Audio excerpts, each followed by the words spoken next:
movie for mass audiences to see. Where do I remember this from? What's up, everybody, and welcome to my review.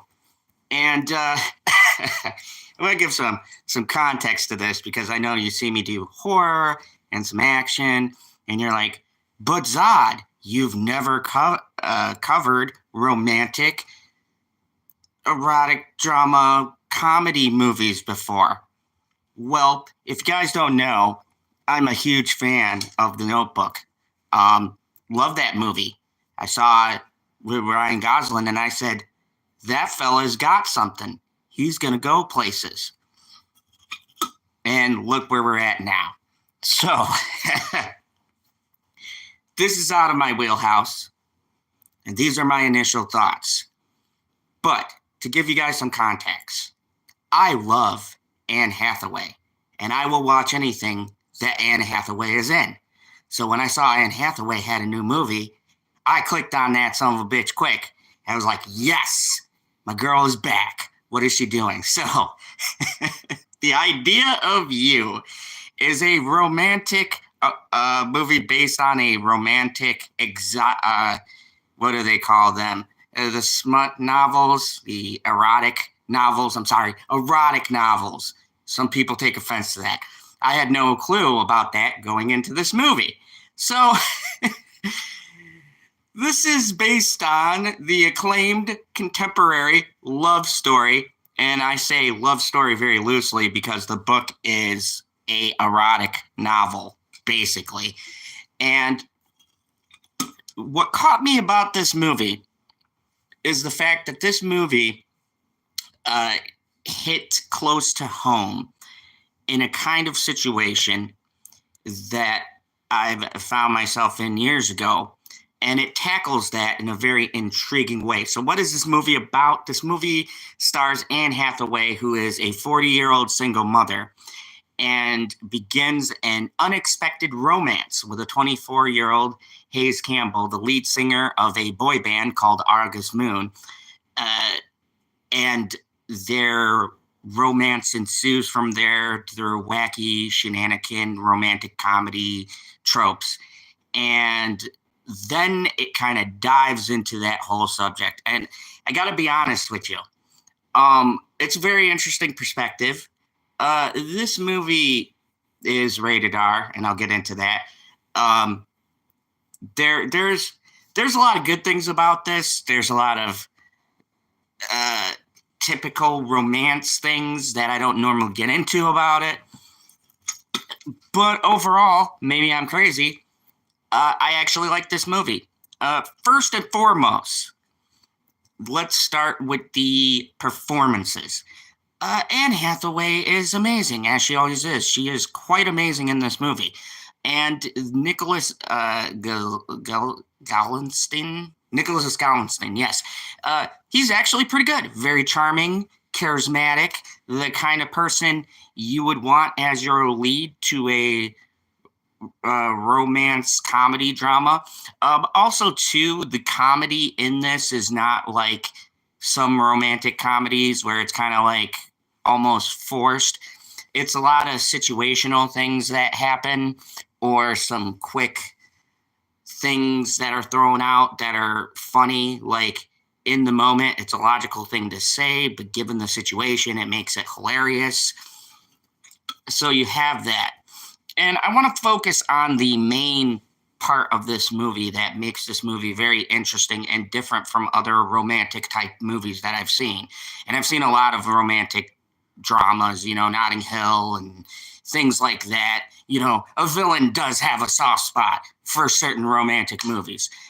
This focuses a lot on age gaps and the differences between people in their 40s, which, funny and true story, this December, the villain will be entering his 40s. So I don't know if this movie, I just happened to stumble upon this by coincidence, but a lot of the themes in this movie kind of sort of hit home. So Anne Hathaway is a single mother, and she's going through a divorce with her husband, and through shitty things your exes do, he's supposed to go to this concert with their daughter, and he can't make it.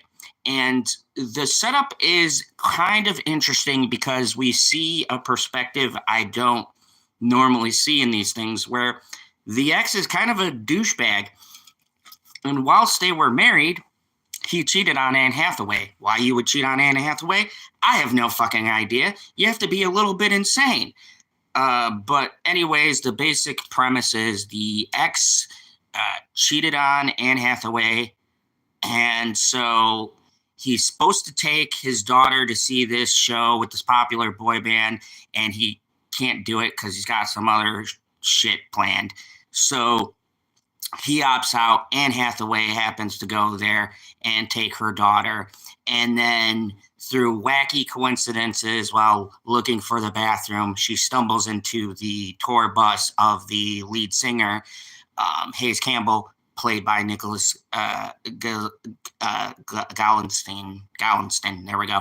And they kind of hit it off. And so I do have some complaints about the film, but for the most part, this is a pretty solid romantic movie. It does all of the things. You have your drama, you have your happy moments, your romantic montage, your little steamy scenes, because this is rated R. And then you have, the things that are going to happen in between. But I have to say, the biggest draw for this movie and the most fascinating part about this movie is probably their discussion of age gaps.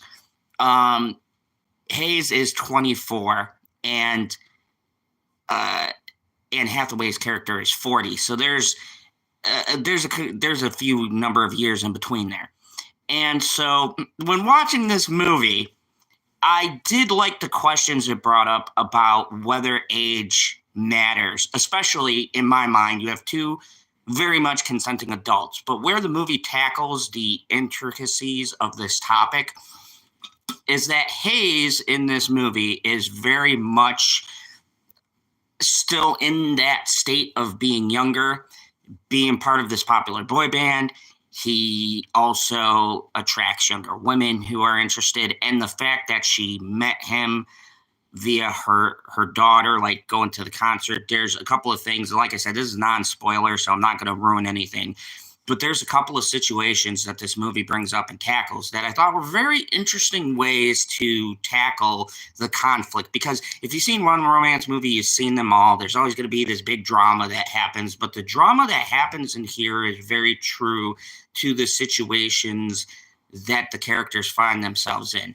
And there's even a funny scene. You've all seen like those dramas or those romantic comedies where the dude is rich and he makes this grand gesture to try to win over the woman he's trying to woo. And they do a funny bit in this movie that I found very interesting in how they make kind of a comedic joke about it, where he wants to buy all of the paintings to kind of win her over. I don't know, a flex, if you will. And she actually takes her work seriously and says, like, no, don't buy these paintings just because you want to impress me. Like, these artists actually work really hard to have their work out, and it's insulting to just buy the painting and not know the meaning behind it. And I thought that was really cool. Like, that was something I hadn't seen done. Like, yeah, man, don't just buy these paintings and, like, hang them above a toilet. Like, this is art. Whatever. I thought it was a very clever way to go about the typical cliches in this movie. Now, this does have a lot of cliches. There is a point in this movie that was kind of a negative for me, and that is the fact that in like the first 20 to 25 minutes of this movie or so, when she meets Hayes and they're kind of doing this will they, won't they thing, they go from like, no, we can't do this, to having full-on hot, steamy sex scene. And that was a little bit jarring because it was like, no, I can't. And then boom, they're like in the hotel and doing borderline biblical things in that hotel room. So I found that a little bit of a weird transition. I felt like there was a smoother way to kind of lead up to them getting to that point, because it was almost like, no, we can't, no, I'm too old, blah blah, and then bam, she flies out to New York and bangs. So I was just like, wow, that was a quick change. Like, I don't know anyone who would jump to that quickly. I mean, but the two leads work and the chemistry is very much there. A very important thing, especially with the romantic comedies or anything where your two leads have to have this emotional journey. I feel like the romance between the two actors, Anne Hathaway and Nicholas uh, Gallinston, both feel like legitimate evolution. You can feel when things happen and they're getting towards that point where you know um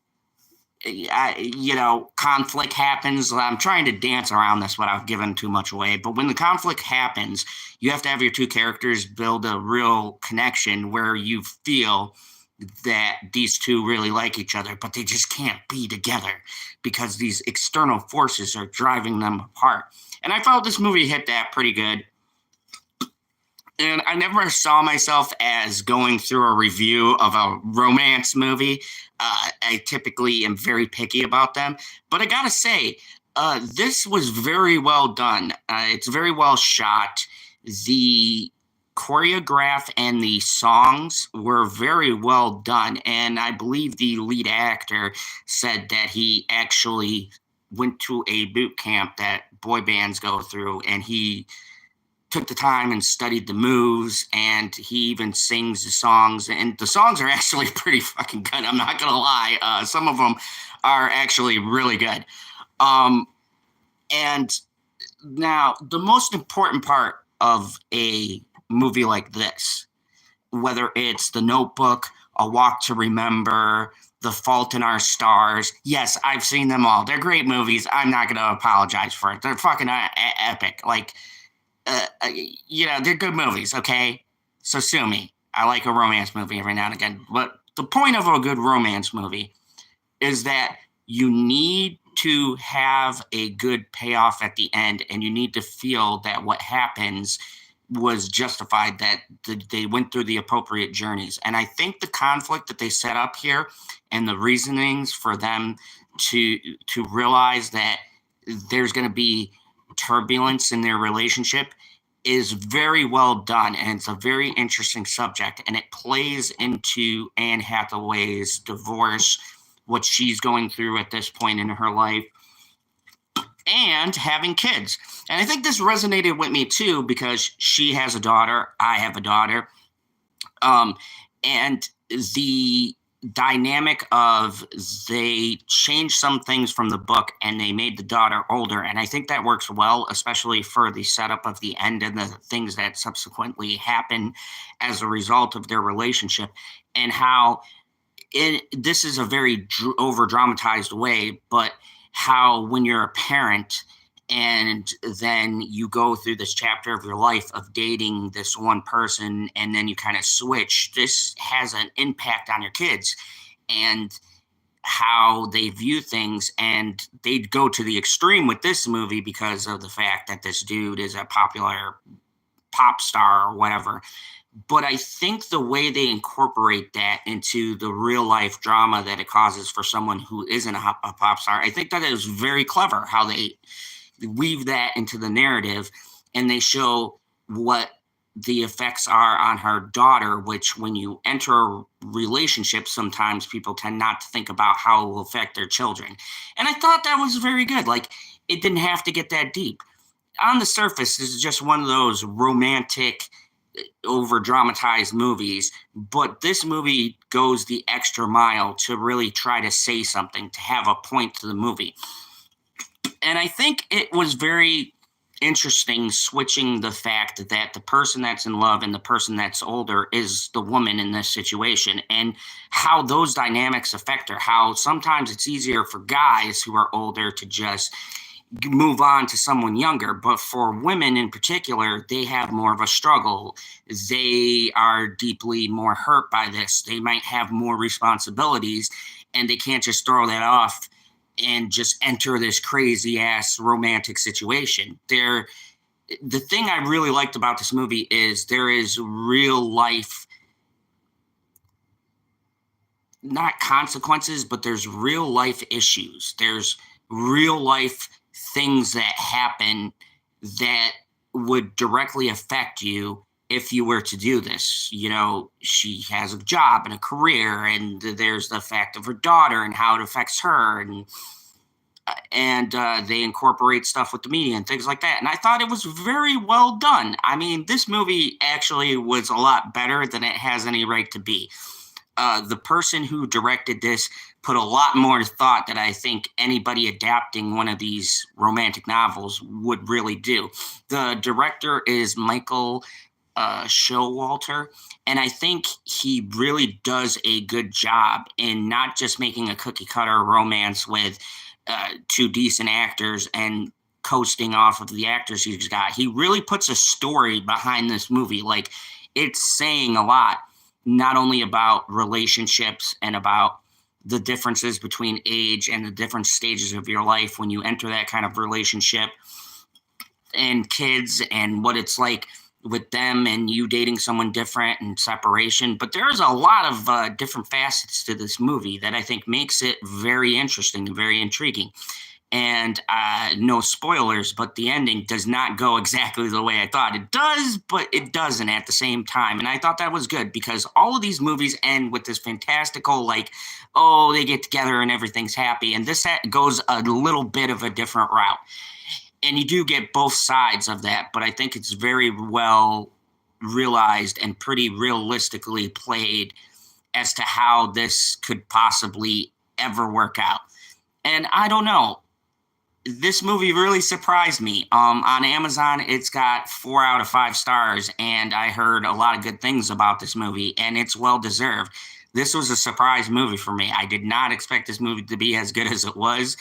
It's on Amazon for free. I definitely suggest checking it out. And I can't believe this, but I'm going to give this movie a 9. Maybe it's just the subject material for me was a little bit closer to home to the kind of situation I was in relationship-wise, and being with someone who is younger than you and the challenges and things that you face and being a parent at the same time. But I think that this movie handles that material very well, and it doesn't glorify or condemn the people in these situations, but it just tells this story. It lays out some of the ramifications of having that kind of relationship, and it does kind of realistically depict the outcome that a relationship like this could have. And, you know, it does go for the typical ending, but doesn't. And I respect it for that. It does. The ending does take a very unique and interesting approach that I wasn't expecting. And I like stuff like that. Like the movie La La Land had an ending that I just absolutely loved, because it was very bleak, and it was like, yeah, shit doesn't always work out, but you know, you remember people you end up with, and sometimes you don't end up with them.